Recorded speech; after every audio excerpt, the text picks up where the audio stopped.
This video clip has been brought to you by IT in Canada, Canada's only integrated social media news network.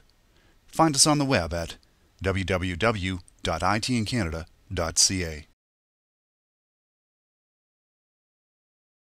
If you're a Canadian SMB and you consider the skills of knowledge workers to be an important asset, and it's also true that knowledge workers tend to stay where they have a chance to learn and be challenged and grow, is it possible for the mass of Canadian SMBs to create the kind of learning and growing environment that will retain these essential skills on staff over the long term?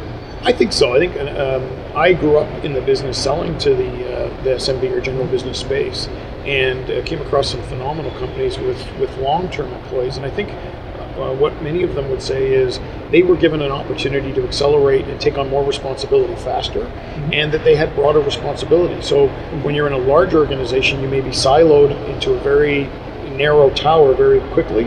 In a SMB account or a general business account, you're given the opportunities to manage multiple disciplines. You get broader faster, and you can take on responsibility. And that broader responsibility sometimes is what people are looking for. It makes them feel more connected to the management team and part of the actual company, more embedded in the company itself. So one of the important retention strategies for an SMB then would be to make a merit of the fact that their people get an opportunity to do multiple things and get exposed to multiple areas. And make it feel like they're a real part of managing the business. It's their business and they're a big part of it. And I think that is something that for the people that I know that have been in general business for a long time and prefer to work in that environment, it's that level of accountability that they have, the responsibilities that they're given, and they really feel part of the ownership team or the management team, that and they're much more tightly integrated into the rest of the business because it is such a small management team that they really do feel much more part of it. So they have opportunities to get very quickly, broader responsibilities, but they need that SME. They are the SME for the company. So they are that team model that you discussed, the broad and the deep. Thank you so much, Bob, for the commentary that you've given us on our way through this series of videos on skills. I do have one final question. Inevitably, some of the people who watch this series of videos are going to feel left out. We hear about IT professionals who continue to struggle to find work, even when hiring is supposed to be increasing.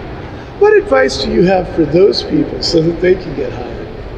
Well, first of all, it's my pleasure to take part in this. It's been very enjoyable. For those individuals, the best advice I would have is really understand what they're looking for and what their skills really are.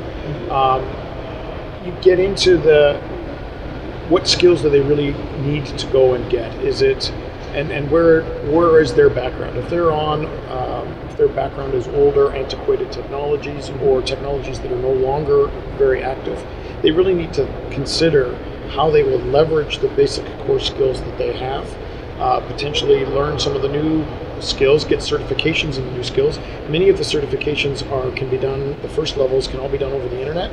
They can all be done on their own time, and that background that they have allows them the aptitude to move forward in those other technologies rapidly. So I think it's within their own control to adopt the new technologies and become more attractive to companies because of that. And just demonstrating a willingness to acquire those new skills in and of itself makes them attractive as a contractor or as a full-time hire for a company. Thanks. On behalf of IT in Canada, I'm Michael O'Neill. Bob Wylie. Bob, thank you. It's been a pleasure. Enjoyed it.